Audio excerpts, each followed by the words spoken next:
Antes de Deus dizer, façamos o homem à nossa imagem, antes de Adão respirar pela primeira vez no jardim do Éden, antes de Eva abrir os olhos pela primeira vez, Deus já havia enchido este mundo com criaturas tão aterrorizantes, tão poderosas e tão misteriosas que a maioria dos cristãos nunca sequer ouviu falar delas. Não são anjos, não são demônios, são criaturas que a Bíblia descreve com detalhes vívidos e assombrosos. Criaturas com ossos de bronze, criaturas que cospem fogo, criaturas tão enormes que suas asas poderiam bloquear o próprio sol. E aqui está o que é realmente chocante. Deus criou cada uma delas antes de criar você e eu.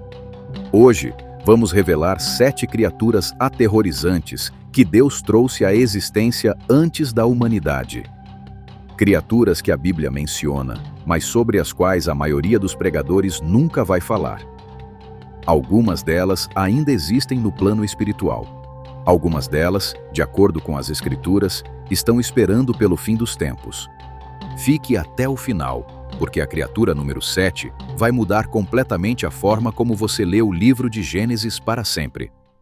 Vamos começar com a criatura mais temível já descrita em toda a Escritura. Uma criatura que o próprio Deus dedicou tempo para descrever em detalhes aterrorizantes. Em Jó, capítulo 41, Deus faz a Jó uma pergunta que deveria causar arrepios na sua espinha.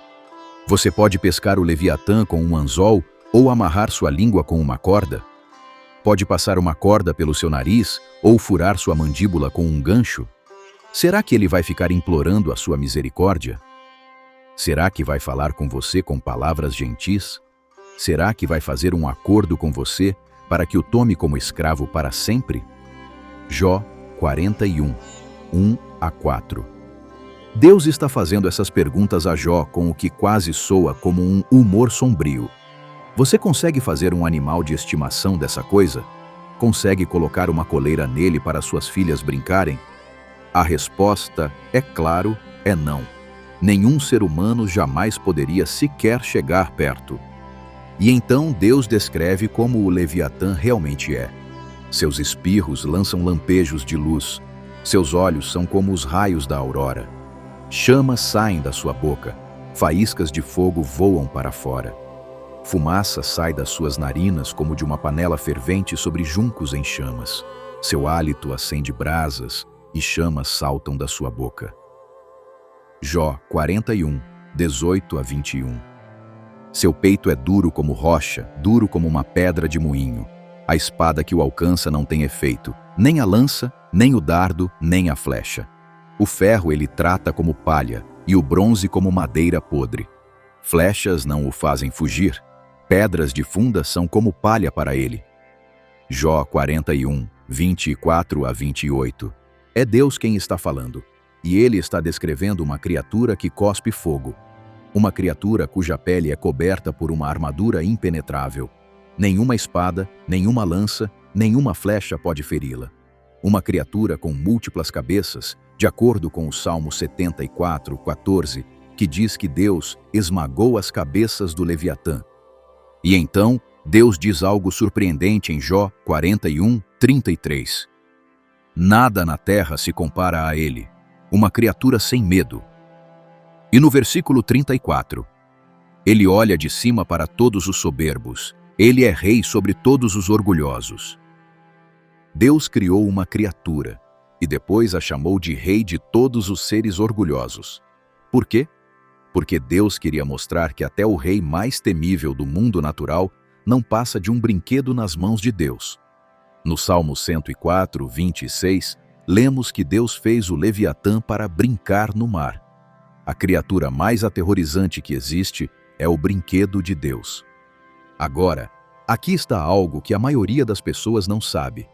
De acordo com a antiga tradição judaica registrada no Talmud, Deus originalmente criou 2 leviatãs, um macho e uma fêmea.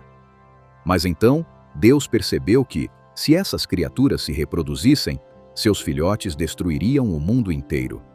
Então, Deus matou a fêmea do Leviatã e preservou sua carne para um grande banquete que será oferecido aos justos no fim dos tempos, quando o Messias vier. Os antigos rabinos foram ainda mais longe. O rabino Yohanan contou uma história sobre viajantes no mar que uma vez encontraram um peixe tão enorme que o navio levou 3 dias para passar por cima dele.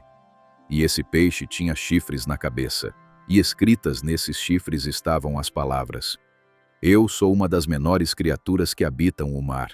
Tenho 500 quilômetros de comprimento, e hoje entro nas mandíbulas do Leviatã.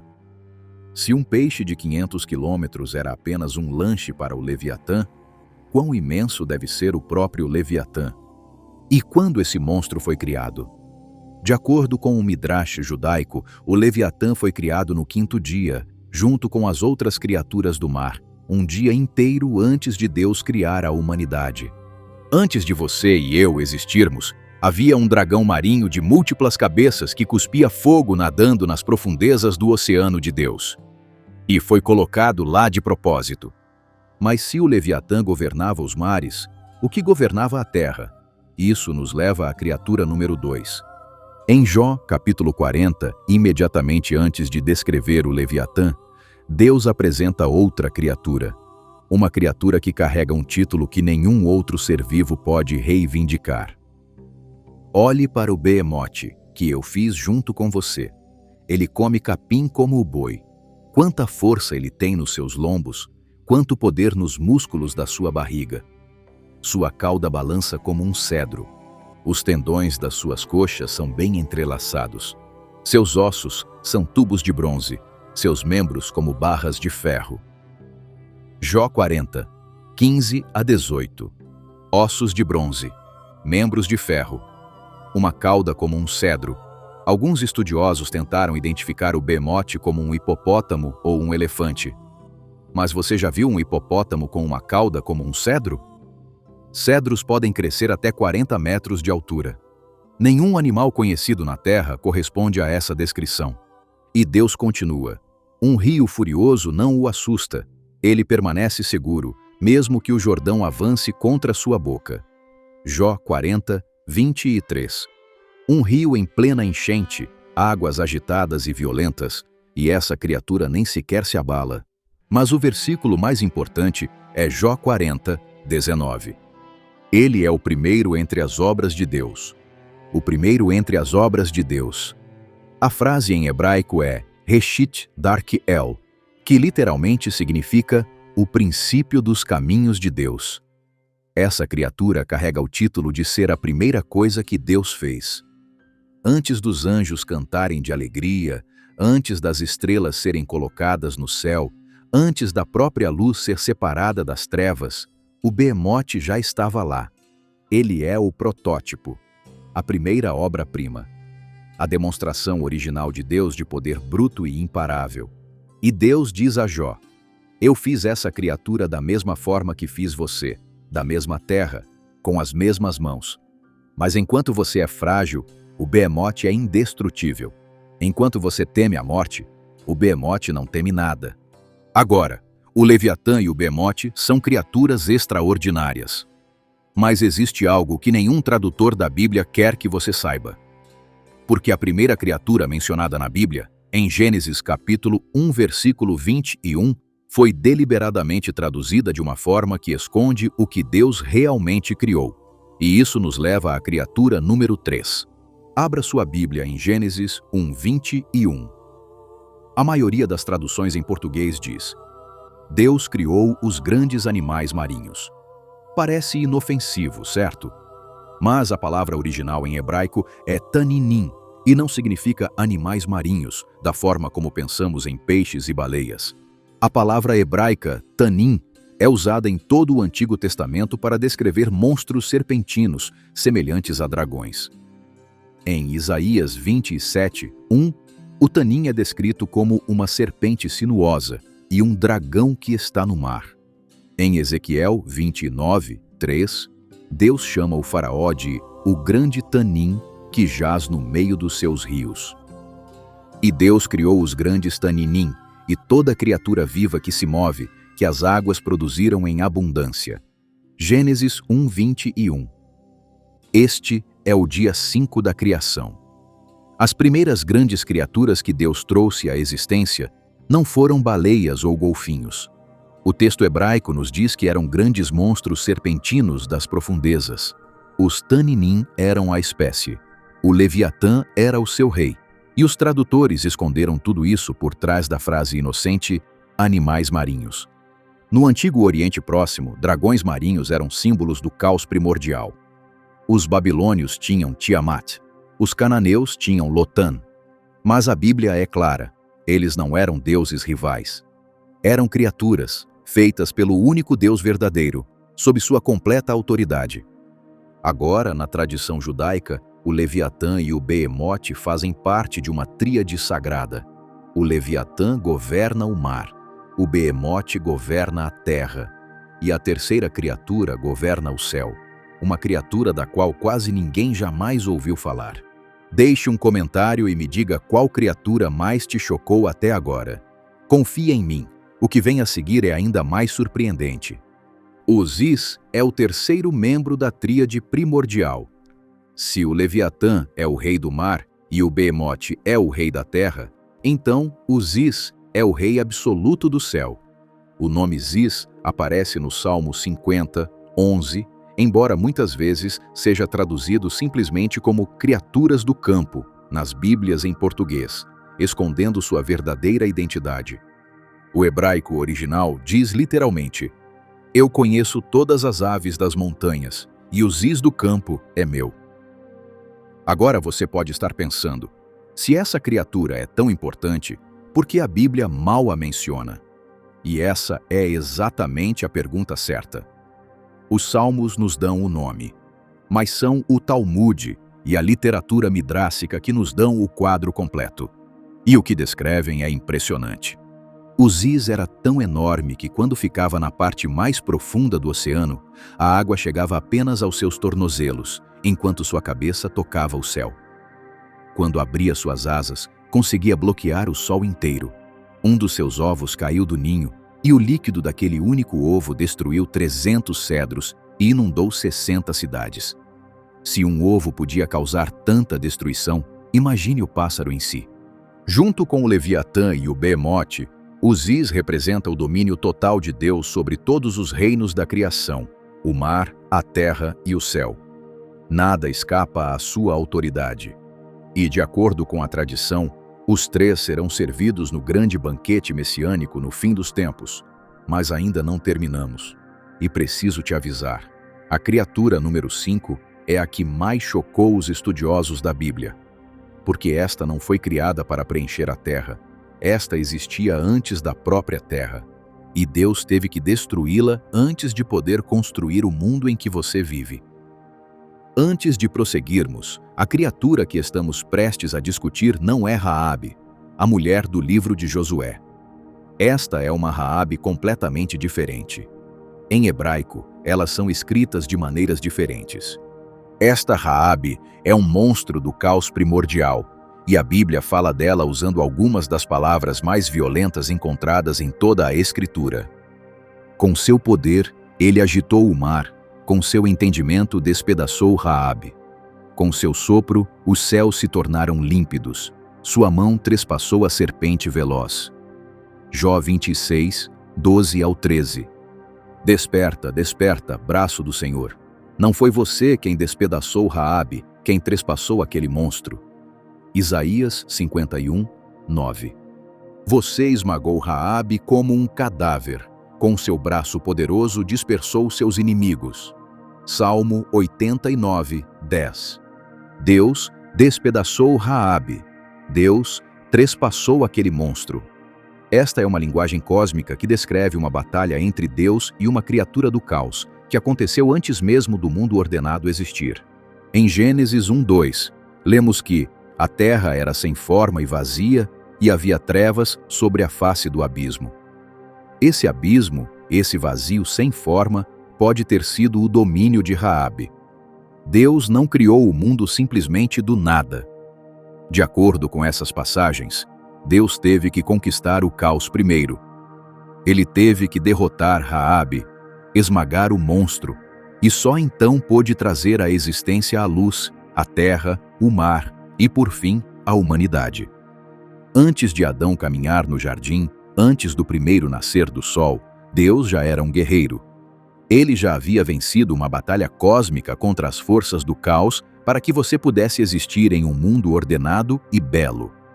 E isto não é apenas história antiga, porque este mesmo Deus ainda está lutando por você agora mesmo.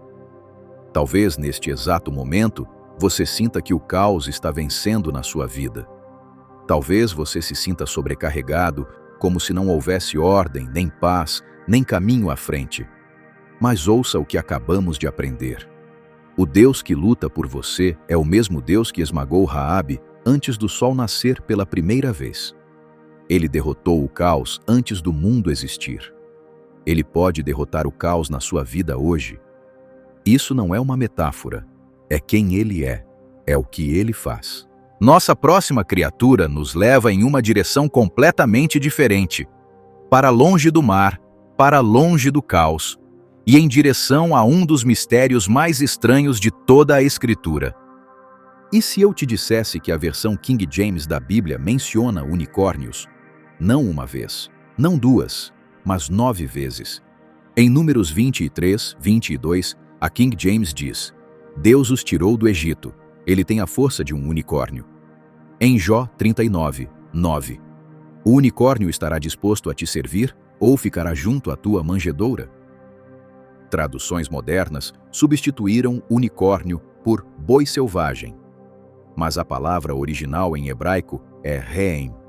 E o que ela realmente representava continua sendo um dos grandes mistérios da zoologia bíblica. Durante séculos, as pessoas acreditaram genuinamente que a Bíblia estava falando de unicórnios reais. Essa única palavra gerou um debate que durou centenas de anos, e até hoje ninguém conseguiu identificar o reem com absoluta certeza. Seja o que for que o reem tenha sido, a Bíblia deixa várias coisas claras. Ele era incrivelmente poderoso, frequentemente comparado à força do próprio Deus. Era completamente impossível de ser domado por humanos, e tinha chifres que eram usados como símbolo de poder divino. Alguns estudiosos identificam o reem com o auroque, um boi selvagem extinto que media quase 2 metros de altura e era conhecido em todo o mundo antigo por sua ferocidade. O último auroque morreu em 1627 na Polônia. Mas mesmo o auroque pode não explicar totalmente a descrição bíblica, porque a Bíblia fala do reem como algo muito mais temível do que qualquer boi. Existe uma lenda rabínica fascinante sobre o reem e a Arca de Noé. O reem era simplesmente grande demais para caber dentro dela. Então Noé o amarrou do lado de fora e o deixou nadar ao lado, com apenas o nariz acima da água, ligado à arca por uma corda amarrada ao seu chifre. Pense nisso. Uma criatura tão enorme que não cabia dentro de um barco projetado para abrigar todas as espécies da terra. Uma criatura que nenhum ser humano jamais poderia domar ou controlar. O reem nos lembra que a criação de Deus nunca foi feita para ser totalmente domesticada pelo homem. Havia forças e criaturas neste mundo que foram destinadas a permanecer selvagens, livres e sob a autoridade exclusiva de Deus. Mas agora, chegamos à criatura número 7. E eu deixei esta por último porque ela vai mudar completamente a forma como você entende o livro de Gênesis. Toda aula de escola dominical, toda pintura, todo filme sobre o Jardim do Éden nos mostra a mesma coisa. Uma cobra enrolada em uma árvore tentando Eva com uma maçã. Mas o texto original em hebraico revela algo completamente diferente. Algo que esteve escondido bem diante dos nossos olhos por milhares de anos. Em Gênesis 3:1, a palavra hebraica traduzida como serpente é Nachash. E é aqui que tudo muda. A raiz hebraica Nachash tem 3 significados diferentes, dependendo de como é usada. Como substantivo, pode significar serpente. Essa é a tradução tradicional. Como verbo, significa praticar adivinhação ou encantar. É usada dessa forma em Gênesis 44, 5 e Números 24, 1. Mas aqui está o significado mais chocante. Como adjetivo, Nachash está relacionado com a palavra hebraica Neshoshet, que significa bronze ou cobre. Descreve algo que é brilhante, reluzente, luminoso. A criatura no Jardim do Éden não era uma serpente, era o ser reluzente. o encantador luminoso. Não era uma simples cobra de jardim. Era uma criatura radiante, brilhante, que andava ereta e falava com inteligência. Como sabemos que andava ereta? Por causa da maldição de Deus em Gênesis 3,14. Maldito é você entre todos os animais domésticos e selvagens. Você rastejará sobre o seu ventre e comerá pó todos os dias da sua vida. Se o Nachash já rastejava sobre o ventre, então essa maldição não faz sentido. Você não amaldiçoou alguém a fazer o que já está fazendo. A maldição só faz sentido se o Nachash anteriormente ficava de pé, ereto. Deus mudou fundamentalmente o que essa criatura era. E aqui está um detalhe que conecta todo este vídeo. Você se lembra dos Taninim, os monstros marinhos serpentinos de Gênesis 1:21? E se lembra dos serafins, as serpentes ardentes que Deus enviou contra os israelitas em Números 21? Quando o povo estava morrendo pelo veneno daquelas serpentes, Deus disse a Moisés para fazer uma serpente de bronze e colocá-la em uma haste. E em Números 21:9, lemos que Moisés fez uma Nachash Neshoshe, uma serpente de bronze. As mesmas raízes, Nachash, Neshoshe, a serpente reluzente. Milhares de anos depois, o próprio Jesus apontou de volta para esse momento. Em João 3, versículo 14, ele disse: Assim como Moisés levantou a serpente no deserto, assim também é necessário que o Filho do Homem seja levantado. A serpente de bronze na haste era uma representação de Cristo na cruz. A mesma palavra que descreve o enganador no Éden se torna o símbolo da salvação. O ser reluzente que trouxe a morte no jardim é respondido pelo Salvador, que traz a vida na cruz. Isso não é coincidência. É Deus escrevendo uma história ao longo de milhares de anos. Agora conecte isso com Ezequiel 28, onde o profeta descreve um ser no Éden. Você estava no Éden, o jardim de Deus. Toda pedra preciosa o adornava: cornalina, crisólita, esmeralda, topázio, ônix, jaspe, lápis-lazuli, turquesa e berilo. Seus engastes e montagens eram de ouro. No dia em que você foi criado, eles foram preparados. Você foi ungido como querubim guardião. Você estava no Monte Santo de Deus. Você caminhava entre as pedras de fogo. Você era irrepreensível nos seus caminhos, desde o dia em que foi criado, até que a maldade foi encontrada em você. Ezequiel 28, 13 a 15. Um ser reluzente, no Éden, adornado com 9 pedras preciosas, caminhando entre pedras de fogo, criado irrepreensível. Mas então a maldade foi encontrada nele. E então Isaías 14 revela o momento da rebelião. Como você caiu do céu, estrela da manhã, filho da aurora. Você disse no seu coração: Eu subirei aos céus, erguerei meu trono acima das estrelas de Deus. Me sentarei entronizado no monte da Assembleia. Subirei acima do topo das nuvens. Me farei semelhante ao Altíssimo. Mas você foi lançado ao reino dos mortos, nas profundezas do abismo. Isaías 14, 12 ao 15. 5 vezes esse ser diz: Eu vou. Esta é a anatomia da rebelião. O momento em que o ser reluzente decidiu que ser uma criatura não era o bastante. Ele queria ser Deus. Então, o que era a criatura que tentou Eva? Não era uma cobra falante de jardim. Era um ser brilhante, reluzente, ereto, de enorme beleza e inteligência.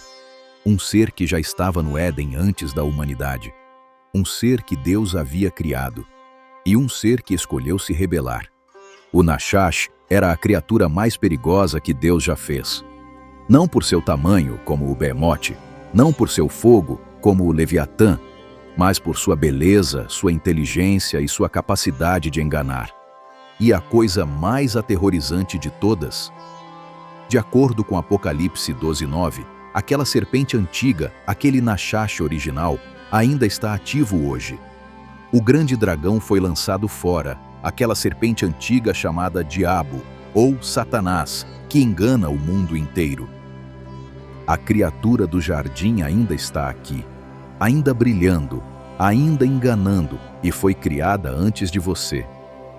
Então, o que vai acontecer com todas essas criaturas no final? A Bíblia nos diz o destino final delas? A resposta é sim, e é extraordinário. Isaías 27:1 nos dá a primeira resposta. Naquele dia, o Senhor punirá com sua espada feroz, grande e poderosa, o Leviatã, a serpente veloz, o Leviatã, a serpente sinuosa. Ele matará o monstro do mar. Este é um evento futuro.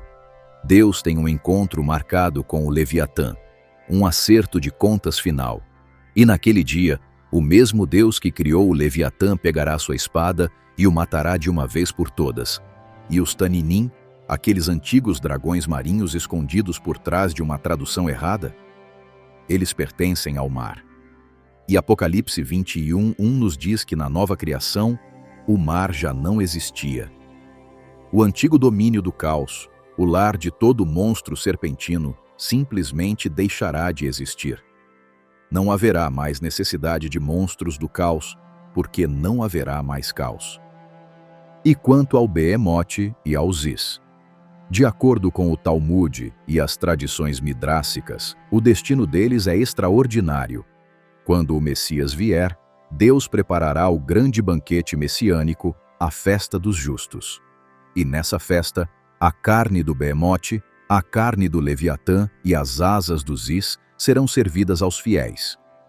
As criaturas mais aterrorizantes de toda a criação se tornarão uma refeição de celebração, uma refeição de vitória, uma refeição que declara: o caos foi derrotado, o medo acabou, Deus venceu.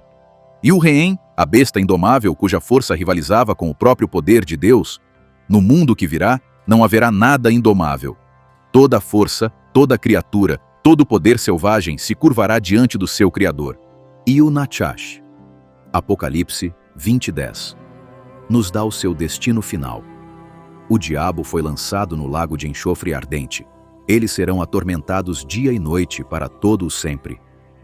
O ser reluzente que caminhou no Éden, que enganou Eva, que tem enganado a humanidade por milhares de anos, finalmente será silenciado. Para sempre. Por que Deus criou todas essas criaturas aterrorizantes antes de nos criar? A resposta está em Jó 38:4, quando Deus pergunta: onde você estava quando eu lancei os fundamentos da terra? Deus está nos lembrando que esta criação é muito maior e muito mais misteriosa do que podemos imaginar. Nós não somos o centro da história de Deus. Somos parte dela, uma parte amada, mas ainda assim uma parte. Deus criou o poder antes de nos criar. Ele criou o caos antes de criar a ordem. Ele criou o perigo antes de criar a segurança. E fez tudo isso para que, quando finalmente chegássemos, soubéssemos que o Deus que nos protege é o mesmo Deus que domou o Leviatã, que esmagou Raabe e que amaldiçoou o Nachash. Cada uma dessas criaturas tem uma data de validade. Deus escreveu o final antes de escrever o começo. O Leviatã será morto, o mar não existirá mais, e a serpente antiga arderá para sempre. Se Deus pode lidar com tudo isso, Ele certamente pode lidar com o que quer que você esteja enfrentando hoje.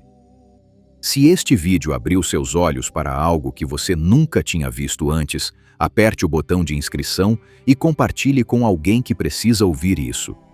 Deus te abençoe e nos vemos no próximo vídeo.